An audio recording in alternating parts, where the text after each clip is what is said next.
What is a 529? A college savings account, right? I get this question all the time. Let's talk about what a 529 is. Let's talk about the details of why it makes it special. And let's talk about two really good potential alternatives that may be worth considering. But be sure at the end, there is brand new legislation that just got passed in the last couple months that totally changes one of the big downsides of a 529. So be sure and stick around to check that out because that's big news. So I was a senior in high school when my grandfather pulled me aside and said, "Hey, Tyler, I have saved enough over my working career to be able to pay for your college education."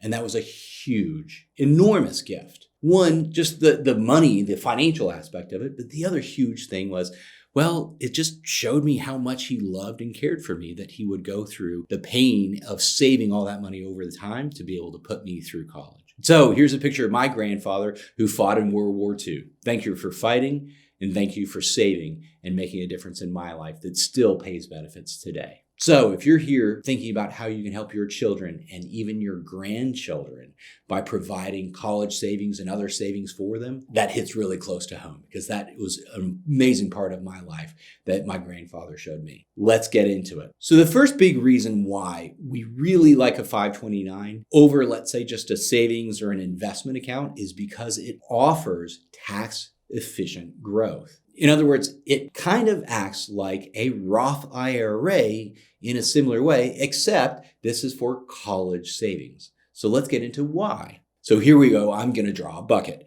And basically a 529 is a big bucket where you can invest into either stocks or bonds or mutual funds or whatever you choose within that account. So the first thing is here in a 529, money goes in, but the money is after tax money. What that means is, let's say you put $10,000 into a 529, you don't get a tax deduction for funding a 529. Let's say next year it grows by 1,000, it does well, and now we have 11,000 in the account. Well, it grows while it's in there, tax deferred, meaning the $1,000 of growth, you don't get a 1099, you don't get a tax bill at the end of the year. And then finally, when you're ready to take the money out, as long as it's used for qualified education expenses, that money, all the growth comes out tax-free. So if you put $10,000 into this account and it grows over time to $50,000, all $50,000, as long as it's used for qualified education expenses, comes out completely tax-free.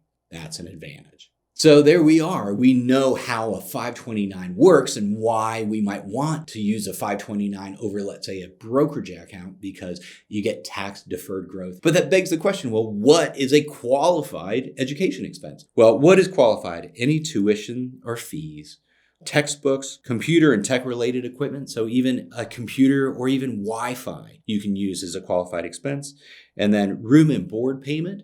But be careful here, if they're living off campus, you can spend about the equivalent of what it would cost for them to live on campus at college. And then finally, special education, if they need a wheelchair or prosthetic or something, that actually counts as well as qualified. So what is not on the list, you can see here off to the right, transportation costs is the big one. So driving to and from college doesn't count. Taking a flight to and from college, not qualified education expense. So no, you can't buy a private jet and use that as a qualified education expense. But interestingly, if you are in flight school as part of a certificate or degree program, the flight school actually would be a qualified education expense. Pretty cool. Okay, so what else? You cannot repay student loans with 529 money. And then sports and other activity fees don't count.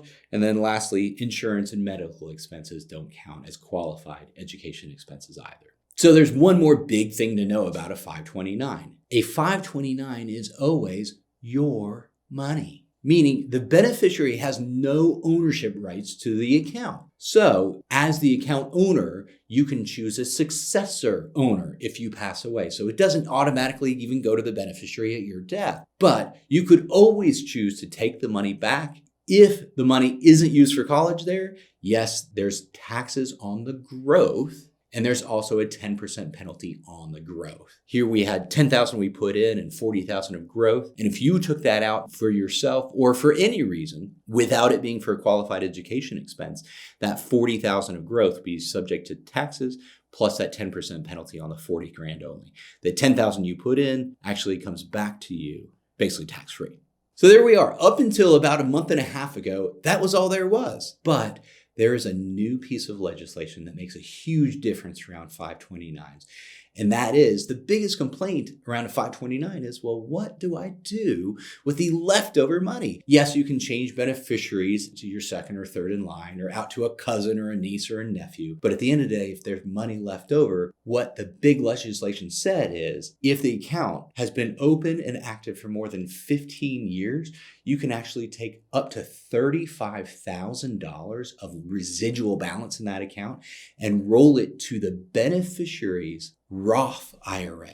And then, yes, that has to grow tax deferred, but at their age, 59 and a half, then they can access that money as long as it's been out there for 5 years, but I'm assuming it will be at that point. They can get all of that money tax-free. So presumably you put 10 grand in when they're born, it's worth 50 grand, 35 of it goes into the Roth, and then it grows tax-free for another 40 years.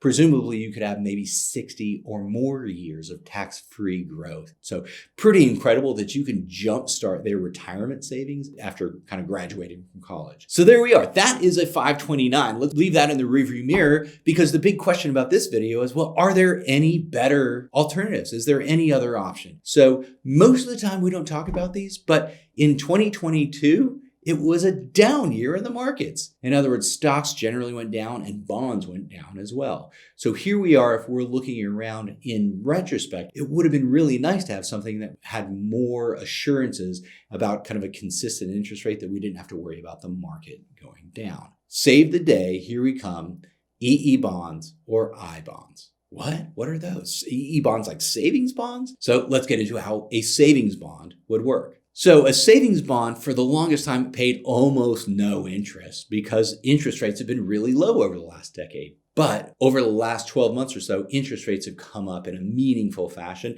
And here we can see EE bonds today are paying about 2.1% from November through April of 2023. If we look at 2022 and how much the market and even the bond market was down, EE bonds getting 2% or more is appealing. The other thought is, okay, well, EE bonds are guaranteed by the federal government to double after you've owned them for 20 full years. So if they're going to double after 20 years, that is about annualized about a 3.5% interest rate if you wait that full 20 years. So if you're thinking about, okay, how do I do this? Yeah, you have a baby, 18 years off, they're going to college.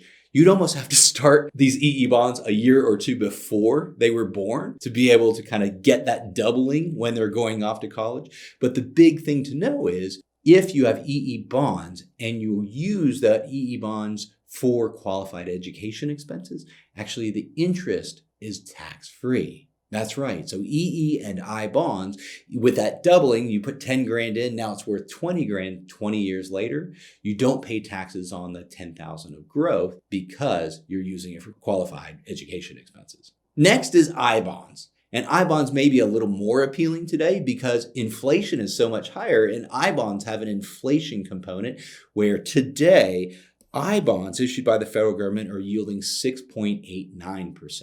Now keep in mind that's not locked in for the next 20 years. It actually is only locked in for a 6-month period, and every 6 months they recalibrate what you are receiving in interest based on kind of those metrics, the inflation metrics that they use to kind of put that together. But from November 1st to April 30th of 2023, you could get 6.89% on your I bond.